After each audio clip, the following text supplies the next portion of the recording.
Welcome to the Worst of the Riot podcast. Coming up, the most important thing you can do on Valentine's Day. Also, the bubonic plague is back. Should we be worried? And more on the Worst of the Riot podcast.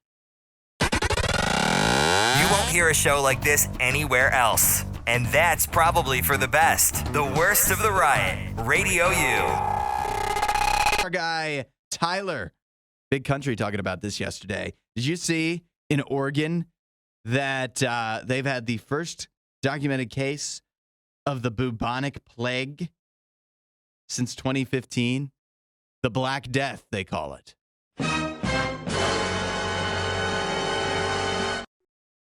Not a big fan of plagues. Yeah, plagues, definitely something I tend to avoid, which is why I'm now going to start avoiding cats, because they said that this local resident who contracted the plague likely contracted it from a pet cat. Because you think the plague, I guess it harbors itself in fleas, and so then if you have an outdoor pet and the pet isn't vaccinated against it, then the fleas get on the pet, and then your pet can give it to you. And so that is what they, I guess, assume happened here. So the bubonic plague was like a big deal in Europe? It was in Europe. It was in the 1300s. The bubonic plague, the Black Death. It was one of the first pandemics that we know about. And you know what bubonic means? What's it mean? It sounds like a funny word. It is. It's a funny word. It's not very threatening, bubonic. Not as threatening as the Black Death. It means swollen, inflamed lymph nodes in the armpit or groin. Oh, so that's how you know. If you got swelling, it could be the bubonic in your armpit? plague. Yeah. Feels like a weird place to have pain. Yeah, usually I don't think about my armpits very much. Except when I'm putting on deodorant. That's about the only time. That's the one during time. the day. The one time. I also like how they say, it shouldn't be a big deal now. Obviously, in the 1300s, dangerous. Now, treatable if caught early. But they do say that they have informed all of the close contacts of the person and the cat. Well, it's a good thing the cat knows. Yeah. And I like the idea that like some doctor has to call up people and be like, hey, did you recently pet Mr. Crackers? Yeah, that was my cat's name. Yeah, why? He's got the plague. He's got the plague. And imagine getting the phone call, too. Apparently, they contacted everybody he knows. Yeah. Like, imagine someone calling on my behalf and being like, just so you know, Isaiah has Black Death. Yeah, he has the bubonic plague. It sounds like a prank. And people would answer the phone and be like, is he going to be okay? Is he going to make it? It's extremely rare. Yep. Fewer than 1,000 U.S. cases per year. And it's only transmitted by fleas. Fleas are so uncommon. Yeah. Do people's dogs get fleas a lot? Jim, as far as I know, has never had a flea. But we also don't really let him outside. Zafira did have fleas at the first apartment with her. She got fleas, turns out, and they were hard to get rid of. Did you get in the fleas? We got no, they don't. I don't think fleas really transmit. They do. They can. I know someone who's had fleas. They didn't transfer to me. You're lucky. I don't know if I wasn't hairy enough. That would be a shock. So I don't know. They didn't transfer. I mean, we caught them real quick because it's real obvious. When your dog has fleas, at least when Zafira the dog had fleas, she stayed up all night shaking her head because they were getting in her ears, itching her ears. And so it was real obvious that she had fleas. She's constantly itching. And so you give her a bunch of baths, get her a pill, collars, whatever. I mean, we got rid of them real quick. Then they came back once. No. Then we got rid of them. Turns out, though, we probably should sue. It was probably because of the apartment. Oh, just got it from the apartment? We talked to somebody else that said the people before us had fleas. So they didn't get rid of them. Deep cleaning. Yeah, not good enough. Well, you could have gotten the bubonic plague. That's right. It dodged a bullet there, for sure. Add a little riot to your Instagram feed. Follow @RadioU Official. The Riot. Radio U. Believe this. A new report says that 1 in 10 unemployed people have had to turn down a job because it actually, after being offered the job, they realized it would cost too much to be able to start at the job. And so they just decided, no, never mind. Because they have to like move there? Maybe moving. Maybe it could just simply be purchasing the uniform. It could be The uniform? Yeah, realizing the commute is too long after you actually map it out. Now it's 1 in 10 unemployed people. Is that a lot? That's 10%? Yeah. If my math's correct. Well, it's not that some jobs, don't require a little bit of a startup cost for you, and that can be frustrating. But at the same time, I get it. If you're unemployed, to me, I cast a wide net and then put myself in the position of power. You put a lot of job applications out there. You do the interviews. They say always take the interview. And then who's in charge? You are, if they offer you the job. So if you decide, you don't have to, why are you doing so much research ahead of time before you apply when you don't even know this might be a company that never contacts you back again? So I actually think this is a smart way of doing business. I don't want this portrayed as some negative. I think if you're an individual looking for a job, you should turn down jobs like this. You should get yourself into these situations. Yeah, I feel like for the majority of people that say it's too much of a startup, it would be like a move thing. Yeah. But a lot of companies now are paying for you to move. Yeah. They should at least pay a little bit for you to move.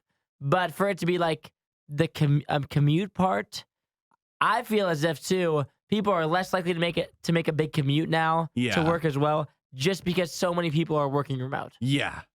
Yeah, the commute makes less and less sense, I think, as you can do more and more things from home. It just makes sense. Why would you? So that makes a lot of sense.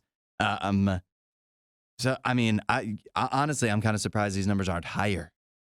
That more people aren't turning down jobs because of the startup? Yeah. See, but like, how many jobs are you paying for a uniform that's expensive? That can't be very many.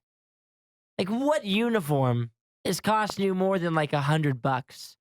There's no chance there's a uniform that costs more than that. If your uniform costs more than $100, they should give it to you. Yeah, they definitely should. I'm just trying to think of any job that would have an expensive uniform. Well, you think like a police uniform. Okay. Yeah, but that's high quality leather. They must give that to you, right? It's bulletproof. The whole thing is. Yeah, that's right. It should be. You would think they give that to you, right? I would so hope. Then we move. What about Panera? Did you have to buy your own? No. They give that to you. Half and half.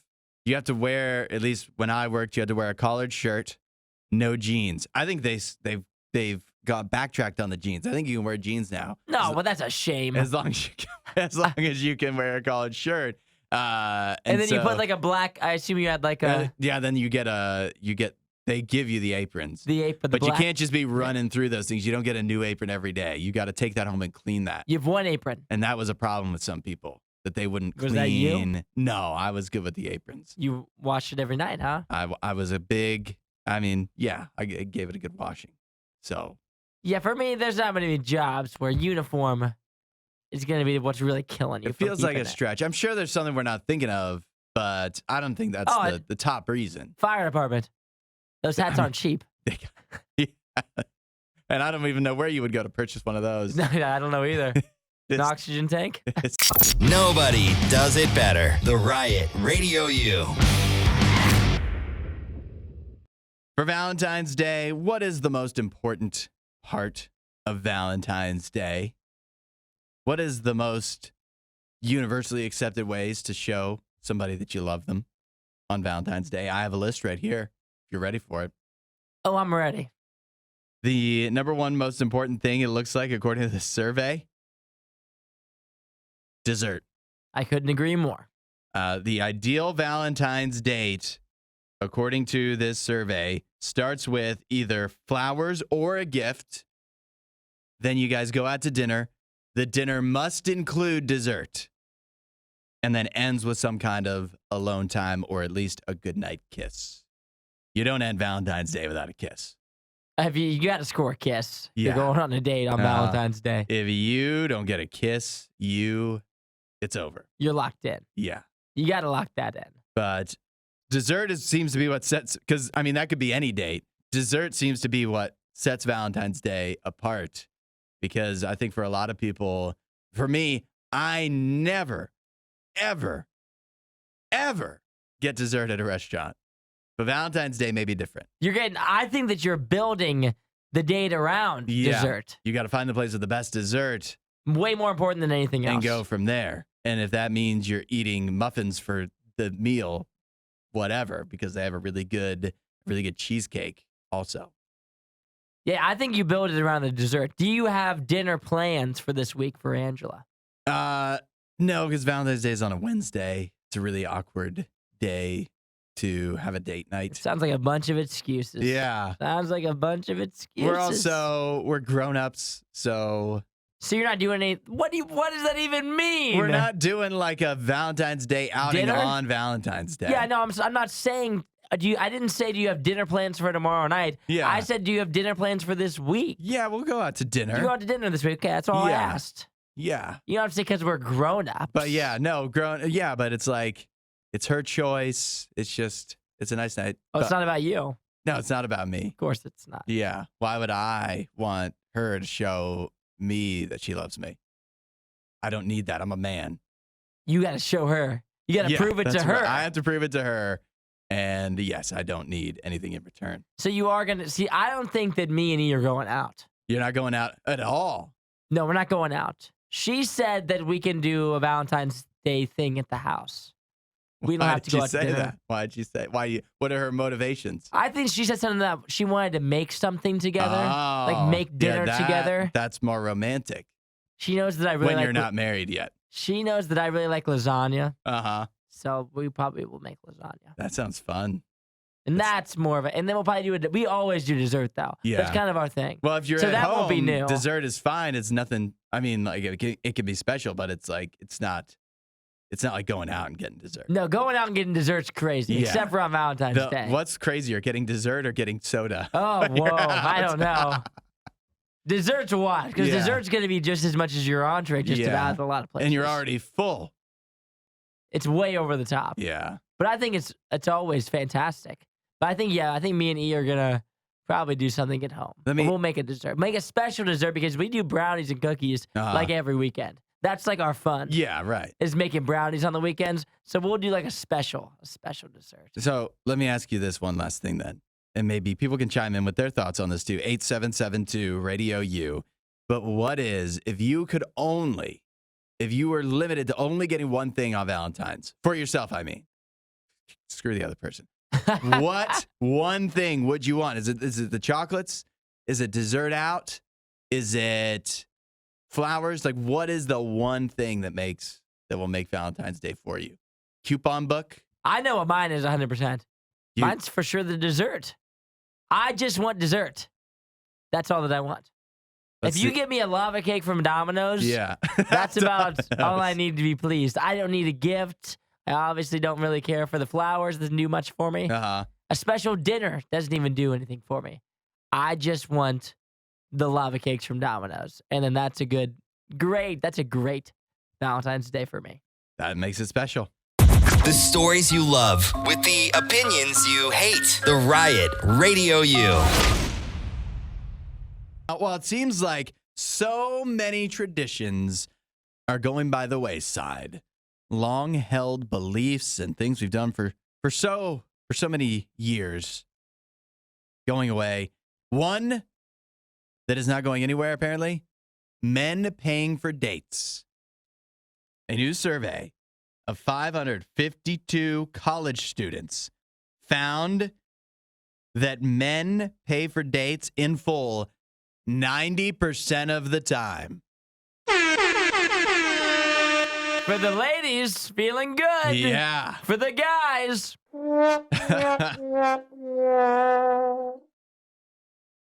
Not so good. The survey found that women paid in full for dates 2% of the time. 2? 2. 1, if you're a guy, you go on 50 dates with 50 women. One time, the woman will pay for you. 8 times, well, yeah, and then 8% of the time, people split it. Split it. Yeah, which Yeah, it feels like contrary to what you may have been told, where we're getting more equal, getting more where it just feels so outdated for guys to pay. No, it's not. It's dated. It's indated. We're doing it. Wendy says you make more money. Wendy, you would be shocked at how much money I'm pulling in every month. Yeah. But I don't know. I think it's good to have a structure. And so I think it makes sense for every guy to go into the date assuming that he's going to pay in full. Just to avoid the awkwardness. Yeah. And I'm okay with that. And then the ball can be in the ladies' court of if she wants to decide to offer to split or pay in full. And I don't think that should be taken as a sign that she didn't have a good time. It could just mean she is generous or just wants to help out. So I don't think this is bad. I don't think so either. Yeah. I'm a payer. I would rather have myself a lady and be broke than have lots of money and be single. But that's just me. I'm a lover that way. That's right. That's right. Well, if you can't handle that, you got to get out of the game. Get out of the dating game. Because the odds are stacked highly against you if you're a guy that doesn't want to pay on a date. Highly against you. But I do hear from girls a lot. Like, oh no, like I pay. Like I pay a lot. Yeah. Like a lot of the time I take the bill. Like I'll pay for my man. And I believe you when you say that. Yeah. And then I read this survey and I'm like, do you though? I think because some people will get upset, right? If you're a guy, you take a gal out on a date, you assume you're going to pay, and then she orders more than you bargained for. I hate that. We've had that, but I think that's the risk you run. It is I think that's a part of the game. You got to pay for whatever she orders, and then that's just part of your evaluation. But you gotta just know your girl. That's right. You gotta know the lady that you're taking out with. Yeah. Is she gonna order a bunch of crazy things? Mm-hmm. Like if I take my girlfriend out with me, I know that she's not gonna be crazy. Mm-hmm. Ordering wild appetizers and desserts and 3 pops. Like I know she's not gonna do that, and so therefore I'll always pay because I'm like, well, if you're gonna eat like 4 chicken nuggets, then yeah, I'll buy that every time. Yeah. But if you're gonna order the entire menu, I'm still going to have to pay for that, but I'm not going to be happy about it. We're going to have a stern conversation later about what we're spending when we go out. Or you're just going to ghost. Or you have to ghost. Yeah. You move on. It's only a one-date thing. Everybody budget accordingly after hearing this. If podcast awards were ever a thing, this show wouldn't win any. This is the Worst of the Riot podcast. Love is in the air. And one of the things that I missed, but very romantic going into Super Bowl weekend is because it was in Las Vegas, one of the things you could do is get married by Chester Cheetah in Las Vegas. Chester? Yeah. I'm not, and he's officiating the wedding? Yeah, they had an AI version of Chester Cheetah and a Cheetos. Come on, a Cheetos themed wedding chapel. You could go in, and it is all decked out. You can see the pictures here, Isaiah. I've shared them with you. All decked out in Cheeto memorabilia, Cheeto bouquet. Yeah, and then Chester was dubbed the chief of mischief and matrimony. And he would officiate over your wedding, and you could actually like interact with Chester Cheetah at your wedding. And somebody actually did this. See, I think this kind of feels like it's taken away from your special day. Yeah, unless you really love Cheetos. Because if Chester kind of feels like he's the main event, doesn't he?